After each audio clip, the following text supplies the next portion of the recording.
لله نحمده ونستعينه ونستغفره ونؤمن به ونتوكل عليه ونعوذ بالله من شرور أنفسنا ومن سيئات أعمالنا من يهد الله فلا مضل له ومن يضلله فلا هادي له ونشهد أن لا إله إلا الله وحده لا شريك له ونشهد أن سيدنا وحبيبنا وشفيعنا ونبينا محمدا عبده ورسوله صلى الله عليه وعلى آله وأصحابه وأزواجه وذرياته وأهل بيته وسلم تسليما كثيرا كثيرا. أعوذ بالله من الشيطان الرجيم. بسم الله الرحمن الرحيم.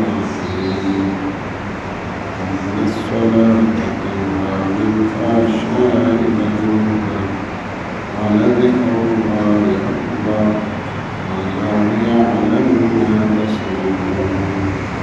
صدق الله العظيم.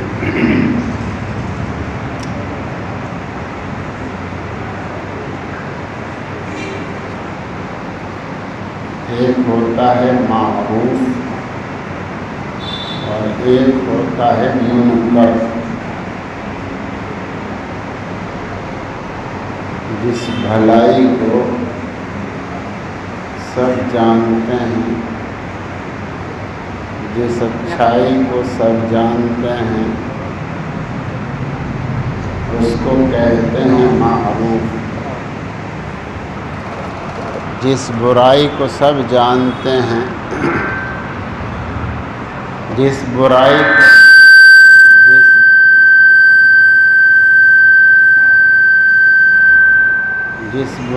کو سب جانتے ہیں، اس برائی کو کہتے ہیں منکر. جس بھلائی کا بھلائی ہونا سب جانتے ہیں، اسے کہتے ہیں معروف. جس برائی کے برائی ہونے کو سب جانتے ہیں، اسے کہتے ہیں منکر.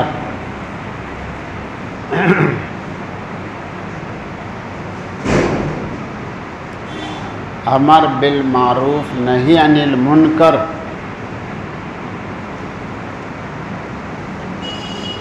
یہ واجب ہے، یہ ضروری ہے.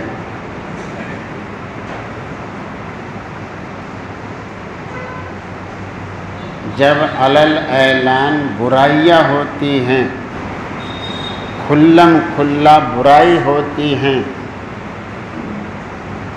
اور روک ٹوک کی کوئی کوشش نہ ہو، پھر ظالم مسلط ہوتے ہیں. جب برائیاں گناہ عام ہوتے ہیں، کھلم کھلا ہوتے ہیں، علل اعلان، اور روک ٹوک کی کوئی کوشش نہ ہو، پھر ظالم مسلط ہوتے ہیں. اگر نیک لوگ دعا بھی مانگتے ہیں تو وہ بھی قبول نہیں ہوتی. مدد مانگتے ہیں تو مدد نہیں آتی ہے.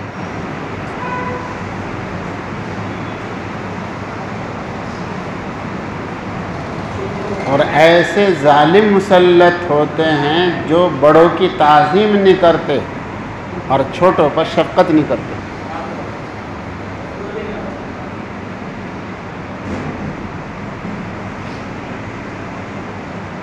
اپنی ذات سے بھی کوشش کریں کہ میں برائی سے بچوں. جس کا ایک طریقہ یہ ہے کہ آدمی نماز بڑھیا پڑھے. ان الصلاۃ تنہی عن الفحشاء والمنکر. نماز روکتی ہے بے حیائی کے کام سے اور برائی سے.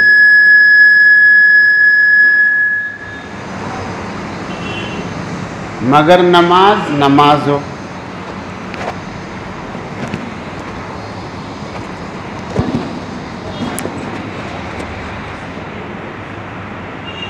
نماز کا ایک مقدمہ ہے طہارت. فیہ رجال یحبون ان یتطہروا واللہ یحب المطہرین. یا ایھا المدثر قم فانذر وربک فکبر وثیابک فطہر. بدن کو اور کپڑوں کو جگہ کو پاک رکھنا فرض ہے. بہت سارے مسلمان ایسے ہیں جو غسل کے فرائض نہیں جانتے ہیں.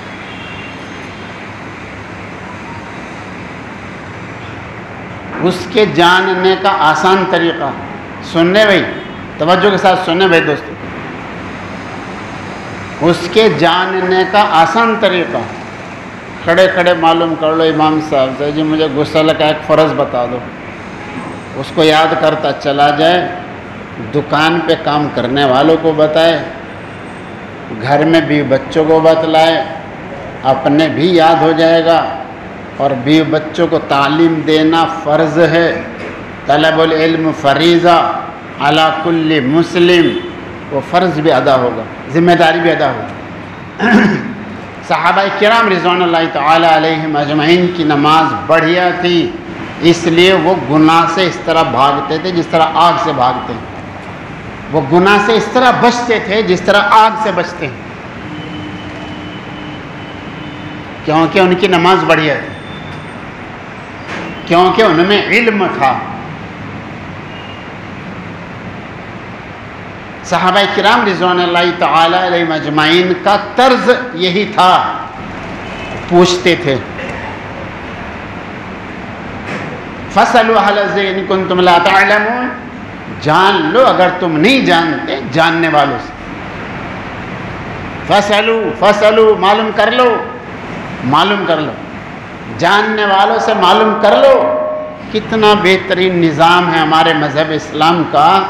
سبحان اللہ، ہر محلے میں مسجد، اللہ اکبر، مسجد میں امام صاحب، جی ماشاءاللہ بہت بڑی قربانی ہے آپ حضرات کی. مسجد تیار کر لی، مستقل امام صاحب آپ نے یہاں پر تیار کر رکھے ہیں، سنبھال رکھے ہیں. اللہ سب کو جزائے خیر عطا فرمائے. یہ بہترین نظام ہے، نہ امام صاحب کو دقت نہ آپ کو دقت. کھڑے کھڑے جی مجھے غسل کا ایک فرض بتا دو. 3 دن میں 3 فرض یاد ہو جائیں گے، تمہاری بھی، تمہاری بیوی کے بھی، بیوی بچوں کی، دکان پہ جتنے بھی رہتے ہیں سب کے یاد ہو جائے گا. کوئی کاروبار رکے گا؟ کوئی کاروبار رکے گا بھائی؟ بولتے ہی نہیں. سمجھ میں نہیں آ رہا؟ میں گڑبڑ کر رہا کیا؟ سمجھ میں آ رہا؟ کھڑے کھڑے معلوم. طلب العلم فریضہ، علم حاصل کرنا فرض ہے. جس کے فرائض یاد نہیں ہے، جو غسل کے فرائض ادا نہیں کر رہا، اس کا غسل نہیں ہوا، اس کا تو مسجد میں داخل ہونا بھی حرام ہے. نماز تو کیا ہوگی اس کی؟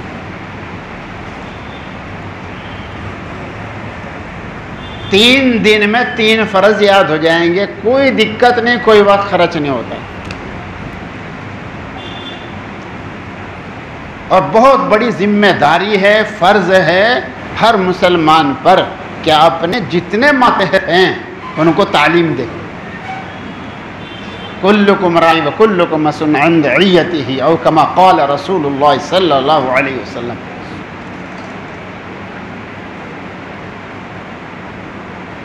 جب یہ غسل کے فرائض یاد ہو جائیں، وضو کے شروع کر دو. اجی امام صاحب مجھے وضو کا ایک فرض بتا دو. 4 دن میں 4 فرض یاد ہو جائیں گے.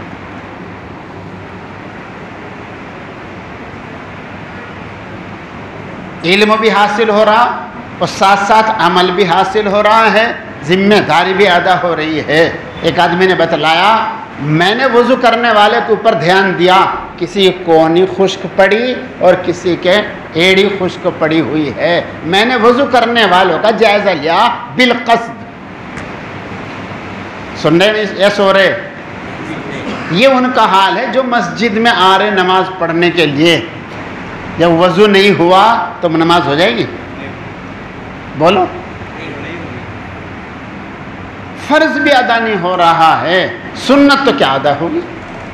ہر عضو کو 3 مرتبہ دھونا سنت ہے، لیکن غفلت زیادہ ہے. جب وضو میں ہی غفلت ہے نماز میں بھی غفلت ہوگی. نماز کے فرائض یاد نہیں. جب وضو کے فرض یاد ہو جائیں، اجی امام صاحب مجھے نماز کا ایک فرض بتا دو.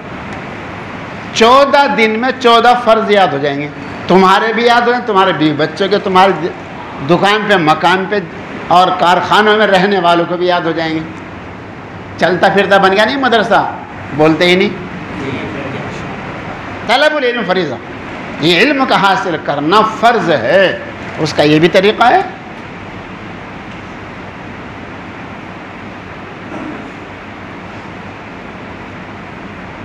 چودہ دن میں 14 فرض یاد ہو جائیں گے. کہیں گے غسل کے، نماز کے، اور 14 دن میں 14 واجبات یاد ہو جائیں گے. کہیں گے غسل کے، نماز کے. کیوں بھائی کچھ سمجھ میں آ رہا؟ یہ علم کا حاصل کرنا بھی ہے. اسی سے نماز میں جان پڑے گی، روح پڑے گی، ورنہ بے جان. غسل میں گڑبڑ ہے، اس کا تو حلال ہی نہیں ہے مسجد میں داخل ہونا. غسل ٹھیک ہو گیا، وضو میں گڑبڑ ہوگی، کوہنی خشک پڑی ہوئی ہے، ایڑی خشک پڑی ہوئی ہے، اس کا وضو ہی نہیں ہوا، نماز کیسے ہو جائے گی؟ الطہارۃ مفتاح الصلاۃ، یہ جو وضو ہے یہ تو کنجی ہے، بنیاد ہے. اس کے بغیر نماز ہوتی ہی نہیں ہے. جب وضو نہیں ہوا تو نماز نہیں ہونے کی. پھر نماز کے اندر فرائض چھوڑ دیا ہے یا واجبات چھوڑ دیا، پھر نماز نہیں ہونے کی. جب پتہ نہیں کہ فرض کیا ہے، جب پتہ نہیں کہ واجبات کیا ہے، تو نماز کیسے بنے گی بھائی دوستو؟ اس لیے علم ضروری ہے، اور علم حاصل کرنا بہت آسان ہے. الدین یسرن، ہمارا دین آسان ہے. کوئی کچھ کرنے والا ہو بھائی، بہترین نظام. اللہ کا شکر ہے، کتابیں چھپی ہوئی ہیں، چھوٹی کتابیں، بڑی کتابیں. جی امام صاحب موجود ہیں، کوئی کرنے والا ہو کچھ. لیکن مسئلہ یہ ہے کہ امام کی کرتے ہیں توہین. جی کچھ ہمارے مہربان ہیں، وہ تو اپنے اماموں کو کرتے ہیں سجدہ. ارے کرتے کہ نہیں کرتے؟ بولتے ہی نہیں. ارے کرتے ہیں بھائی، اپنے پیروں کو کرتے ہیں سجدہ. وہ تعظیم میں اتنے بڑھ گئے ہیں، اور ہم امام کی کرتے ہیں توہین. ہمارا حال یہ ہے. صالحین کا تذکرہ، صالحین کی صفات کا تذکرہ گناہوں کا کفارہ ہے. حضور پاک صلی اللہ علیہ وسلم نے فرمایا صالحین کا تذکرہ گناہوں کا کفارہ ہے. وہ اپنے پیروں کی کرتے ہیں تعریف. ہاں، اور ہمارے یہاں برائیاں ہوتی ہیں. مدرس کی برائی، مؤذن کی برائی، امام صاحب کی برائی، امیر صاحب کی برائی، ہمارے یہاں برائیاں ہوتی ہیں. اس لیے گڑبڑ ہو رہا معاملہ، کیونکہ حسن اخلاق کو دین نہیں سمجھتے. نماز پڑھنے کو دین سمجھتے ہیں، اور حسن اخلاق کو دین نہیں سمجھتے ہیں. حسن اخلاق کسے کہیں؟ عیب کو چھپانا. بولتے ہی نہیں. ارے حسن اخلاق کسے کہیں؟ عیب کو چھپانا. ہم بیان کرتے ہیں عیبوں کو. ہمارے امام صاحب میں یہ برائی ہے، ہمارے امیر صاحب میں یہ برائی ہے، جی ہمارے پیر صاحب میں یہ برائی ہے. ہم برائیاں کرتے ہیں، تو ہم حسن اخلاق کو دین کا جز نہیں سمجھتے ہیں. بہت پڑھے لکھے بھی نہیں سمجھتے ہیں. حضرت تھانوی رحمۃ اللہ نے فرمایا بہت سارے پڑھے لکھے بھی نہیں جانتے ہیں کہ حسن اخلاق دین کا جز ہے. جس طرح نماز پڑھنا، زکوٰۃ دینا، رمضان کا روزہ رکھنا، حج کرنا، جس طرح یہ دین کا جز ہے، اسی طرح حسن معاملات اور حسن اخلاق یہ دین کا جز ہے. ہم جانتے ہی نہیں ہے کہ عیبوں کا چھپانا یہ دین ہے. تکلیف کو برداشت کر لینا یہ دین ہے. ہم جانتے ہی نہیں. بس اگر ایک تکلیف کسی سے پہنچ گئی نا، کسی بھی ساتھی سے، پوری زندگی اس کا بدلہ اترنے کا نہیں. یہ ہے ہماری مسلمانی. یہ ہماری مسلمانی بھائی دوستو. ہم حسن اخلاق نہیں جانتے ہیں کہ حسن اخلاق دین ہے، حسن معاملات دین ہے. کسی کا لے کے واپس نہ کرنا ہم جانتے ہی نہیں ہے کیا کتنی خطرناک چیز ہے، کتنی خطرناک چیز. ہمارے نبی صلی اللہ علیہ وسلم کے ذمے کچھ قرضہ تھا. وہ قرضہ لینے والا آ گیا حضرت عمر رضی اللہ تعالیٰ عنہ سے فرمایا ہمارے نبی صلی اللہ علیہ وسلم نے اس کا جتنا تمر، اس کی جتنی کھجور ہیں وہ دے دو اور اتنا اور زیادہ دینا۔ سننے کے سو رہے؟ بولتے ہی نہیں۔ ارے بھائی سو رہے گا؟ ارے بھائی سمجھ میں نہیں آ رہا؟ آ رہا؟ ہاں۔ اگر میں یوں کہوں میرے 100 روپے ہیں 110 واپس لوں گا، یہ ہے سود، یہ ہے حرام۔ احل اللہ البیع وحرم الربا۔ سود کا دینا، سود کا لینا، سود کا لکھنا، دینا دلوانا بس خطرناک چیز ہے، ملعون چیز ہے جی۔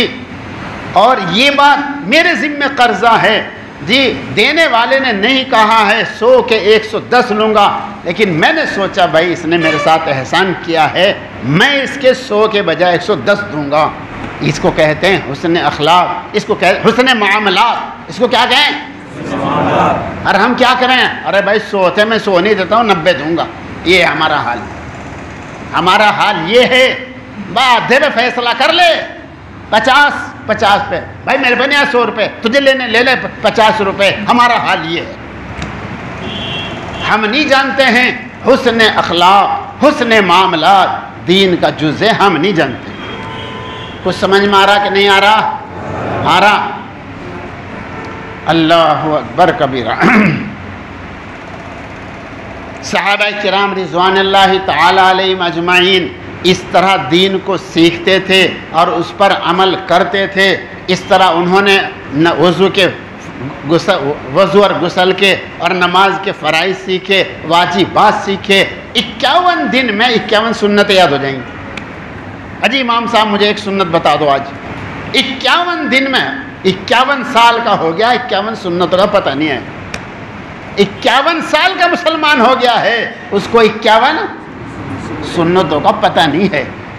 بوڑھا ہو گیا اب بھی بائیں پیر میں پہلے جوتا پہنتا ہے اور دائیں میں بعد میں پہنتا ہے۔ یہ سب غفلتیں ہیں، یہ سب غفلتیں ہیں۔ یہ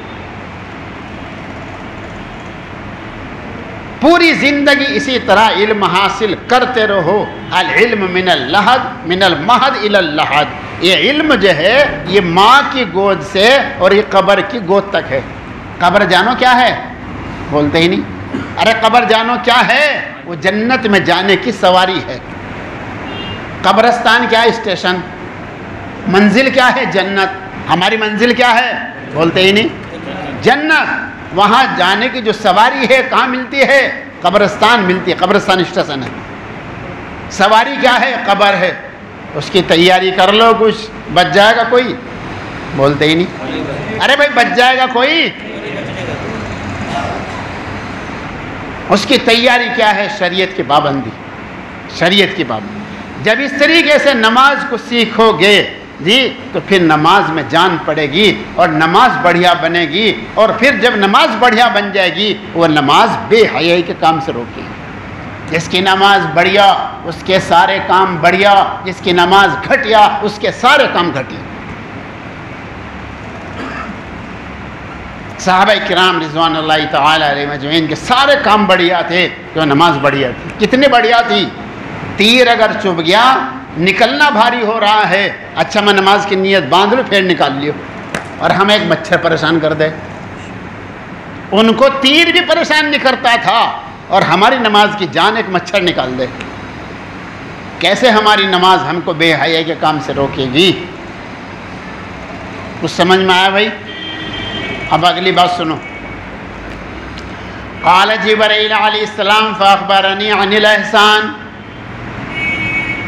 حضرت جبرائیل علیہ السلام آ گئے حضور پاک صلی اللہ علیہ وسلم کی مجلس میں، انسان کی شکل میں، امت کو تعلیم دینے کے لیے۔ معلوم کیا؟ سب سے پہلے سوال یہ تھا ایمان کیا چیز ہے، دوسرا سوال یہ تھا اسلام کیا چیز ہے۔ عقائد اور اعمال ظاہرہ کے بعد ایک تیسرا سوال کیا ہے، وہ سننے سمجھنے کی چیز ہے۔ ماشاءاللہ نماز تو پڑھی رہے جیسی بھی پڑھی رہا رہی ہے، ڈھانچہ نماز کا ڈھانچہ ہے نمازیوں میں جیسا بھی کیسا ہے، مگر روح نہیں ہے۔ روح کیا ہے؟ وہ ہے احسان۔ احسان کس کو کہتے ہیں؟ حضرت جبرائیل علیہ السلام نے معلوم کیا حضور پاک صلی اللہ علیہ وسلم سے، یا رسول اللہ احسان کیا چیز ہے؟ فاخبرنی عن الاحسان قال ان تعبد اللہ کانک تراہ فإن لم تکن تراہ فإنہ یراک، او کما قال رسول اللہ صلی اللہ علیہ وسلم۔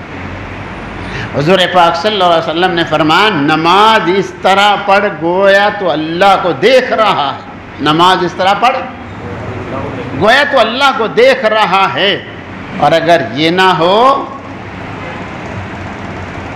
تو یہ ہو کہ اللہ مجھے دیکھ رہے ہیں۔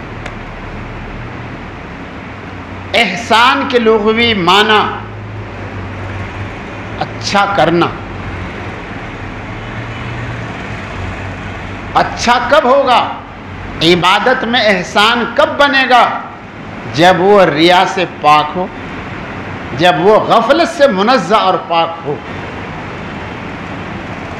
یعنی اخلاص بھی ہو اور حضور بھی ہو۔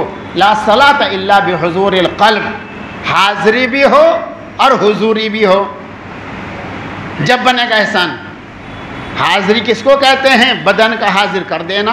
ماشاءاللہ ہم سب نے بدن کو حاضر کر دیا، لیکن دل بازار میں گھوم رہا تو حضوری نہیں ہوئی۔ حاضری تو ہو گئی مگر حضوری نہیں ہوئی۔ بدن کے حاضر کرنے کو کہتے ہیں حاضری، اور دل کے حاضر کرنے کو کہتے ہیں حضوری۔ حاضری بھی چاہیے اور حضوری بھی چاہیے۔ تو عام طور سے حاضری تو لگ رہی ہے 5 وقت کی مسجد میں، مگر حضوری نہیں ہے بھائی دوست۔ یہ حضوری، یہ اخلاص اور دل کا حاضر ہونا، یہی احسان ہے۔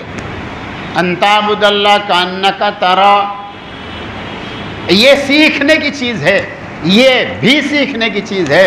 جس طرح بھی بتایا امام صاحب سے تم نے کھڑے کھڑے معلوم کر لیا، وضو کے غسل کے وضو کے اور نماز کے فرائض سب معلوم کر لیے جی، اور مکتب میں جا کے آپ نے قرآن پاک پڑھ لیا، آپ کو صورتیں بھی یاد ہو گئی ہیں، آپ نماز میں جو کچھ پڑھا جاتا ہے وہ بھی حاصل ہو گیا ہے، یہ اعمال ظاہرہ آ گئے ہیں، بس ایک عمل باطن رہ گیا ہے، وہ بھی سیکھنے سے ہی آئے گا۔ بس یہ سمجھانا چاہ رہا ہوں، جس طرح یہ فرائض سیکھنے سے آئے ہیں، یہ واجبات سیکھنے سے آئے ہیں، یہ فرائض سیکھنے سے آئے ہیں، یہ سنتیں سیکھنے سے آئی ہیں، اسی طرح احسان بھی سیکھنے سے آئے گا۔ جس طرح آپ نے حاضری سیکھ لی ہے، حضوری بھی سیکھنی پڑے گی، اس کے واسطے محنت کرنی پڑتی ہے۔ حضرت مولانا رشید احمد صاحب گنگوئی رحمۃ اللہ علیہ سے معلوم کیا، جب آپ حضرت حاجی امداد اللہ صاحب رحمۃ اللہ علیہ سے جی حاضری سیکھنے کے لیے، درجہ احسان سیکھنے کے لیے بیعت ہوئے تو پھر کیا ہوا؟ فرما ہوا کیا؟ مر مٹا؟ یہ آتا ہے مر مٹنے سے۔ دل کا حاضری، دل کی حضوری ایسے نہیں ہوتی ہے بھائی دوستو، یہ سیکھنی پڑتی ہے۔ ہم نے سیکھی نہیں، اس لیے ہمارا دل حاضر نہیں رہتا، ہمارا دل غیر حاضر رہتا ہے۔ نمازیں بھی پڑھتے ہیں، تہجد بھی پڑھتے ہیں، دل غیر حاضر رہتا ہے۔ نماز بھی پڑھتے ہیں، کچھ لوگ جمعہ بھی پڑھ لیتے ہیں، کچھ لوگ عید بھی پڑھ لیتے ہیں، مگر بدن حاضر ہوتا ہے کچھ لوگوں کا، اور دل حاضر نہیں ہوتا ہے، چونکہ دل حاضر کرنا سیکھا نہیں، یہ سیکھنا پڑتا ہے۔ اس کے لیے تو مر مٹنا پڑتا ہے، یہ تو مر مٹوں کو آتا ہے، یہ ایسے آتا نہیں، یہ مستقل ایک کام ہے، یہ مستقل ایک کام ہے، اس کو سیکھنا پڑتا ہے۔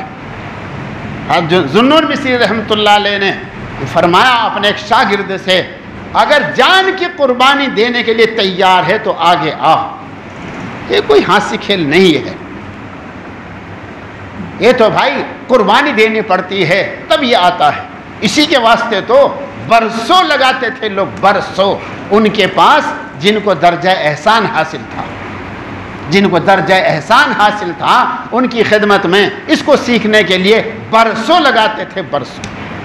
مولانا یاسر رحمۃ اللہ علیہ 10 سال رہے، ہر گنگوئی رحمۃ اللہ علیہ کی خانقاہ میں 10 سال۔ یہاں تو 10 منٹ نہیں ہے، یہاں تو 10 منٹ نہیں ہے، یہاں تو 10 دن نہیں ہے، 10 مہینے نہیں ہے، وہاں انہوں نے لگایا 10 سال گنگو کے اندر، حضرت گنگوئی رحمۃ اللہ علیہ کی خانقاہ میں۔ یہ تو برسوں لگانے سے حاصل ہوتا ہے، درجہ احسان ایسے نہیں ہوتا ہے۔ اس کو سیکھنے کا کوئی اہتمام نہیں، بس زیادہ زیادہ کرتے ہیں، کچھ نماز سیکھ لیتے ہیں جی، مگر آگے اعمال ظاہرہ سیکھ لیتے ہیں، مگر یہ درجہ احسان اس کو کوئی سیکھتا نہیں ہے، اس لیے آتا نہیں ہے، اس لیے ہماری نماز میں روح نہیں ہے، ہماری نماز بے روح ہے۔ جس طرح بادشاہ کے یہاں کسی مردہ باندی کو پیش کرنا، جی مردہ ہماری مثال ایسی ہے، جی بادشاہ کی خدمت میں تحفہ پیش کر رہا ہے، کیا پیش کر رہا ہے؟ بے روح مردہ باندی پیش کر رہا ہے، تو بتائیے انعام کے قابل ہے، پٹنے کے قابل ہے؟ اس لیے انہوں نے بارہا سنا ہوگا، بعض لوگوں کی نمازیں ایسی ہیں بدبودار، ٹانٹ میں لپیٹ کے اس کے منہ پہ مار دی جائے گی، لیتا جا اپنی۔ اس لیے دوستو کاروبار بھی چھوڑ رہے ہو، مسجد میں بھی آ رہے ہو، پانی بھی بہا رہے ہو، نماز بھی پڑھ رہے ہو، وقت بھی لگا رہے ہو، مگر نماز کی روح نہیں ہے، وہ حاصل ہی نہیں کی ہے۔ اس کے واسطے تو بھائی دوستو مر مٹنا پڑتا ہے، محنت کرنی پڑتی ہے۔ یہ روح حاصل کرنے کے لیے، یہ درجہ احسان حاصل کرنے کے لیے تو کچھ محنت درکار ہے۔ تو نمازیوں سے بھی درخواست ہے، بے نمازیوں کی بھی خوشامد کریں، اور نمازی اپنے پہلے فکر کریں میری نماز بے جان ہے۔ ہمارے ذہنوں میں ہی یہ نہیں رہا ہے کہ ہماری نماز بے جان بے روح ہے، اس لیے ہمیں کوئی فکر ہی نہیں اپنی، ہمیں دوسروں کی تو کچھ فکر ہے بھی مگر اپنی کوئی فکر نہیں۔ اور جس کو اپنی فکر نہ ہو اس کا کام بے جان ہے، بے روح ہے، مردہ ہے، جس کو اپنی فکر نہیں۔ اس لیے اپنی فکر کریں، جب صبح کی تسبیح پڑھیں پوری توجہ کے ساتھ پڑھیں، غفلت کے ساتھ نہ پڑھیں، اس کا اثر نماز پہ پڑے گا، نماز بھی پھر توجہ کے ساتھ ہوگی۔ ہماری نماز غفلت کے ساتھ ہے، ہماری نماز میں معرفت نہیں ہے، جی ہماری نماز کیسی ہے بھائی؟ وہ غفلت والی ہے، معرفت والی نہیں ہے۔ اور غفلت والی اور معرفت والی نماز میں پتہ فرق کتنا بڑا ہے؟ پتہ ہے بھائی؟ حاجی امداد اللہ صاحب رحمۃ اللہ نے فرمایا، عارف کی 2 رکعت، کس کی؟ عارف کی 2 رکعت غافل کی 2 لاکھ رکعت سے افضل ہے۔ عارف کی 2 رکعت غافل کی، کتنا موٹا نقصان ہو رہا ہے اس غافل کا، جس کو درجہ احسان حاصل نہیں ہے، جس کو اللہ کی معرفت حاصل نہیں ہے، جو غفلت کے ساتھ نماز پڑھ رہا ہے، جی کتنا موٹا نقصان اس کا ہو رہا ہے۔ ایک غافل ہے، ایک عارف ہے، ایک وہ ہے جو پوری دل کی حضوری کے ساتھ نماز پڑھتا ہے، ایک وہ ہے جو غفلت کے ساتھ نماز پڑھتا ہے۔ اندازہ لگاؤ کتنا موٹا نقصان اس کا ہو رہا ہے، کتنا موٹا نقصان اس کا۔ 2 رکعت عارف کی افضل ہے غافل کی 2 لاکھ رکعت سے، کتنا موٹا نقصان۔ جب تلاوت کرنے کے لیے بیٹھے اپنے دل کو حاضر کرے، حاضر کرنا اختیاری ہے، حاضر رہنا غیر اختیاری ہے۔ توجہ کے ساتھ سمجھیں، ایک تو دل کی حضوری ہے، ایک دل کا احضار ہے، جی ہاں احضار تو اپنے بس میں ہے لیکن دل کا حاضر رہنا اپنے بس میں نہیں، جی اس پر محنت کرنی پڑتی ہے، یہ سیکھنا ہی پڑتا ہے۔ جس طرح سارے کام، جی جس نے موٹر سائیکل نہیں سیکھی ہے وہ نہیں چلا سکتا ہے، جس نے سیکھی ہے وہی چلا سکتا ہے، تو اسی طرح جس نے دل کے حاضر رہنے کو سیکھا ہے وہی دل کو حاضر رکھ سکتا ہے نماز میں، اور جس نے نہیں سیکھا ہے اس کا دل نہیں حاضر رہتا ہے۔ اس لیے اللہ سے دعائیں مانگے اور اس کی محنت بھی کریں، اس کی مشق بھی کریں، صبح کو بھی شام کو بھی جو 3 کلمہ درود شریف استغفار 3 تسبیح ہیں پوری توجہ کے ساتھ، جی 2 زانوں بیٹھ کر قبلہ روح ہو کر پوری توجہ کے ساتھ پورا زور لگائیں اور پوری توجہ کے ساتھ دل کو حاضر کر کے یہ تسبیحات کا بھی اہتمام کریں اور تلاوت کا بھی پورا اہتمام کریں، صبح کو بھی اور شام کو بھی، اور 5 وقت یہ پوری توجہ کریں کہ بھائی جیسے فجر کی نماز جیسی پڑھی انشاءاللہ اس سے بڑھیا پڑھوں گا، پوری زندگی اس وقت کوشش کرتے رہے اور سیکھنے کے مواقع میں جائے اور سیکھے، اس کو سیکھے، جی اس کو یہ سیکھنے کی چیز ہے، جب اس کو سیکھے گا، جب اس پر محنت کرے گا تو پھر یہ ہو جائے گا، ایسی بات نہیں، نہ ہونے والی چیز نہیں ہے، جی یہ بس فکر ہو، جب فکر ہوتی ہے جی تو سفر میں بھی جماعت کے ساتھ نماز ملتی ہے، جب بے فکری ہوتی ہے تو گھر پہ بھی نماز چھوٹتی ہے۔ جب یہ فکر ہوگی گھر میں جا رہا، گھر میں بھی اس کا تذکرہ کر رہا ہے، نماز تو میں پڑھتا ہوں لیکن جیسی نماز ہونی چاہیے میری نماز نہیں ہے، گھر میں بھی ایک فکر ہوگی، جی راستے میں یہ فکر ہوگی تو مسجد میں آ کے دل لگے گا کچھ، اور جب مسجد میں بھی دل باہر اٹک رہا ہے تو ظاہر بات ہے نماز کیسے بنے گی؟ تعلیم یہ دی گئی ہے مسجد سے باہر نکل کر بھی دل مسجد میں اٹکا رہے، یہ جب ہی ہوتا ہے جب اس پر ایک محنت ہوتی ہے، اس کی ایک مشق ہوتی ہے۔ جی کچھ نوافل رات میں پڑھیں، جب سب سو جاتے ہیں، جی سونے کے بعد جب بھی آنکھ کھلے اسی وقت اپنا اٹھے، وضو بنائیں اور چند رکعت جتنی اللہ توفیق دے پورے زور لگا کے بڑھیا نماز پڑھے، اور نماز پڑھ کے پھر اللہ سے دعائیں مانگے۔ مولانا عمر پان پوری رحمۃ اللہ نے فرمایا اگر تم چاہتے ہو کہ ہماری نماز ایسی بن جائے جیسے صحابہ کرام کی نماز تھی تو رات کو اٹھ کے ہسکیاں مار کے رونا پڑے گا۔ بھائی اپنے اوقات میں سے کچھ وقت نکالو اپنی اصلاح کے لیے، اپنی بیوی بچوں کے اصلاح کے لیے، اس کو ایک کام سمجھو، یہ بھی ایک کام ہے۔ سارا وقت بھائی کاروبار کو مت دو، پورے 24 گھنٹے اسی کی دھن ہے۔ رات کو بھی سوتا بھی وہی، جس طرح میچ والے رات کو بھی سوتے میچ کرتے ہیں، جی دن میں بھی وہی ہے اور رات میں بھی وہی ہے۔ جس طرح پہلے حفظ کے بچے دن میں حفظ کرتے تھے، سوتے بھی پارا پڑھتے تھے، جی وہی دل و دماغ میں ہوتا ہے۔ تو اسی طرح بھائی دوستو جب 24 گھنٹے وہ دونوں 11 کا چکر چلتا رہے گا تو بھائی پھر دوستو کہاں دل لگے گا مسجد میں؟ جی پھر تو اس کی مثال ایسی بن جاتی ہے جس طرح مچھلی بغیر پانی کے ایسا بن جاتا ہے۔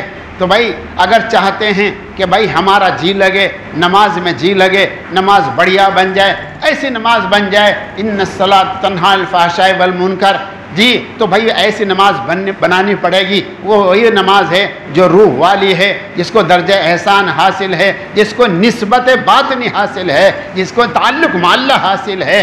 اس احسان کو سیکھے بغیر اللہ کا تعلق آتا نہیں ہے، باطنی نسبت آتی نہیں ہے۔ جو بے تعلق ہے اللہ تعالیٰ سے جب وہ مرتا ہے تو بہت تڑپتا ہے، پوری زندگی جو کمایا ہے وہ چھوڑ کے جا رہا ہوں، اللہ کے یہاں کیا لے جا رہا ہوں؟ جب دیکھتا ہے کہ فرشتے آ گئے ہیں اور فرشتے جو ہے جان نکالنے کے لیے آ گئے ہیں، جی جب دیکھتا ہے اب چلنے کا وقت آ گیا ہے، چلا ہو گیا ہے، تب یہ کفے افسوس ملتا ہے۔ پوری زندگی خون پسینہ کر کے جو کمایا ہے وہ ساتھ نہیں جا رہا ہے، ساتھ لے جانے کی جو چیز تھی اللہ کے یہاں تعلق مع اللہ، وہ اس کے بغیر جا رہا ہوں۔ اس وقت یہ خون کے آنسو بہاتا ہے، مگر دوست بیکار ہے اس وقت۔ اب وقت ہے مرنے سے پہلے اور فرشتے دیکھنے سے پہلے، جان نکالنے والے جو فرشتے ہیں ان کے دیکھنے سے پہلے کچھ تیاری کر لیں تو آج موقع ہے۔ جب فرشتے آ جائیں گے پھر افسوس کے علاوہ کچھ نہیں، پھر وقت نہیں رہا ہے، آج وقت ہے قدر کر لیں، پھر وقت نہیں رہنے کا، پھر کوئی فائدہ نہیں ہونے کا۔ تو آج وقت ہے کہ بھئی یہ کچھ محنت کر لیں تاکہ ہماری نماز ایسی بن جائے۔ جب ایسی نماز بن جائے گی تو پھر کیا ہوگا؟ ان الصلاۃ تنہی عن الفحشاء والمنکر، پھر یہ بے حیائی سے روکے گی، پھر یہ منگنے میں بھی بے حیائی سے روکے گی، پھر یہ شادیوں میں بے حیائی سے روکے گی، پھر یہ سڑکوں پہ گناہ سے روکے گی۔ گناہ جانتے ہو کیا ہے؟ ارے بھائی گناہ جانتے ہو کیا ہے؟ دوزخ میں لے جانے کے لیے ایک گناہ کافی ہے۔ اللہ ہم سب کی حفاظت فرمائے۔ ایک گناہ کا اثر 7 پشتوں تک پڑتا ہے، 7 پیڑھیوں تک۔ ایک گناہ کا اثر 7 پشتوں تک پڑتا ہے، ایک گناہ بھی دوزخ میں لے جانے کے لیے کافی۔ اب اندازہ لگاؤ نماز بڑھیا بنانا کتنی ضروری چیز ہے۔ اللہ مجھے بھی تمہیں بھی توفیق عطا فرمائے۔ الحمدللہ رب العالمین والصلاۃ والسلام علی سید المرسلین۔ ربنا